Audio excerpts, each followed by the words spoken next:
Hello बच्चों, स्वागत है आप सभी का इस वीडियो में हम सॉल्व करेंगे 8th ग्रेड अभ्यास पुस्तिका कक्षा 7वीं के अंतर्गत बच्चों आपका जो विषय है हिंदी, उसके अंतर्गत आपका पाठ 21 है माँ कहे एक कहानी।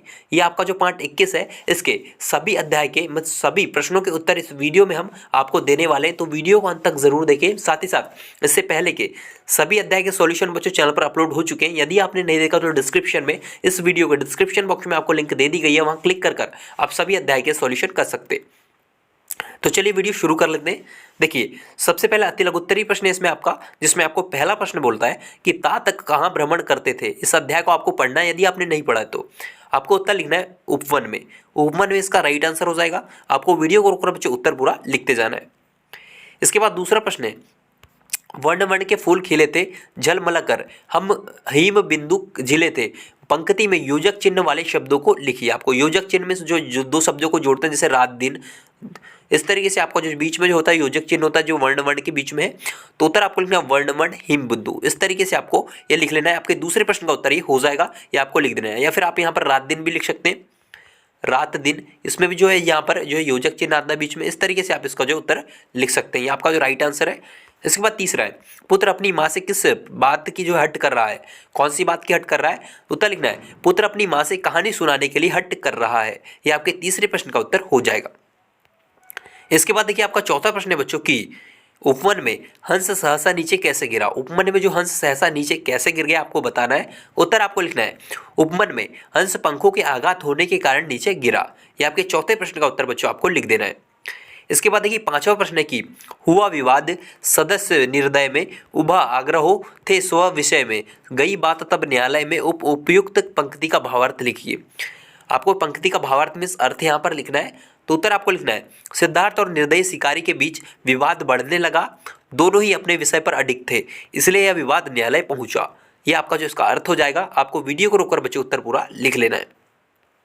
इसके बाद देखिए छठवां प्रश्न है कि यमक अलंकार की परिभाषा उदाहरण सहित लिखिए। यमक अलंकार आपका क्या होता है, इसकी आपको परिभाषा और इसका उदाहरण भी लिखना है।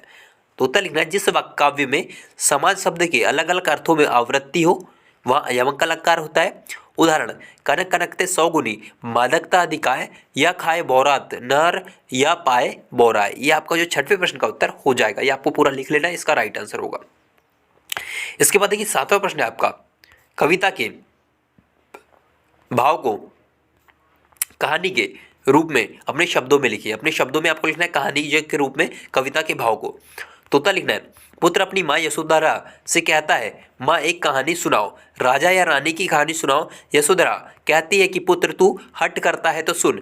एक दिन सुबह बगीचे में तुम्हारे पिता घूम रहे थे, वहाँ फूलों की सुगंध चारों ओर फैल रही थी। इतना सुनकर बेटा कहता है कि हाँ माँ मुझे यही कहानी सुनाओ। इस प्रकार माँ अपने पुत्र को कहानी सुनाती है। यह आपके सातवें प्रश्न का बच्चों उत्तर हो जाएगा। यह आपको पूरा भाव लिख लेना है। इसके बाद देखिए आपका मूल्यांकन 14 यहाँ से आपका प्रारंभ हो जाता है, जिसमें आपका अति लघुत्तरी प्रश्न है बच्चों की। आठवां प्रश्न है, इतने में आखेटक आया। पंक्ति में आखेटक शब्द का अर्थ क्या होगा। आखेटक शब्द का आपका हिंदी में आपको अर्थ बताना है, आपका क्या होता है। तो उत्तर लिखने बच्चों आखेटक शब्द का अर्थ शिकारी होता है। शिकारी होता है, इसका पर्यायवाची है। आपको उत्तर लिख देना है शिकारी होता है। इसके बाद देखिए 9वां प्रश्न है कि यदि किसी बात पर झगड़ा हो जाता है तो आप उसे कैसे सुलझाते हैं। तो उत्तर लिखना बच्चों, यदि मेरा किसी से झगड़ा हो जाता है तो मैं उसे शांतिपूर्ण तरीके से सुलझाने का कार्य करता हूं। ये आपके जो 9वें प्रश्न का उत्तर हो जाएगा। इसके बाद बच्चों देखिए आपका अगला प्रश्न है प्रश्न क्रमांक 10, जो आपका दीर्घोत्तरी प्रश्न है, जिसमें आपको बोला गया है आप अपने आसपास के किसी भी पशु पक्षी के विषय में अपने शब्दों में लिखिए। किसी भी पशु या फिर पक्षी के विषय में आपको अपने शब्द में लिखना है। तो उत्तर लिखना बच्चों आपको, मेरे घर के पास एक कोयल का झुंड रहता है जो मुझे बहुत सुंदर लगते हैं। कहा जाता है कि नर कोयल नीलापन लिए काला होता है तो मादा तीतर की तरह धब्बेदार चितकरी होती है। आपको आगे लिखना, नर कोयल ही गाता है, उसकी आंखें लाल व पंख पीछे की ओर लंबे होते हैं। नीड परजीविता इस कुल के पक्षियों की विशेष नेमत है, यानी ये अपना घोंसला नहीं बनाती। ये दूसरों पक्षियों विशेषकर कौवों के घोंसलों में के अंडे को गिराकर अपना अंडा उसमें रख देती है। ये आपके 10वें प्रश्न का उत्तर आपको ये पूरा लिख देना है। इसका आपका सही उत्तर हो जाएगा। इसके बाद देखिए हम आगे बढ़ेंगे। तो आपका देखिए पार्ट 22 है महाराजा श्री अग्रसेन। तो ये बच्चों ये पार्ट हम नेक्स्ट वीडियो में सॉल्व करेंगे। अभी की वीडियो में फिलहाल इतना ही। किसी भी प्रकार का डाउट्स है तो नीचे कमेंट बॉक्स में कमेंट जरूर करें। साथ ही आगे आने वाली हर वीडियो का नोटिफिकेशन मिले इसके लिए हमारे इस चैनल को सब्सक्राइब कर ले।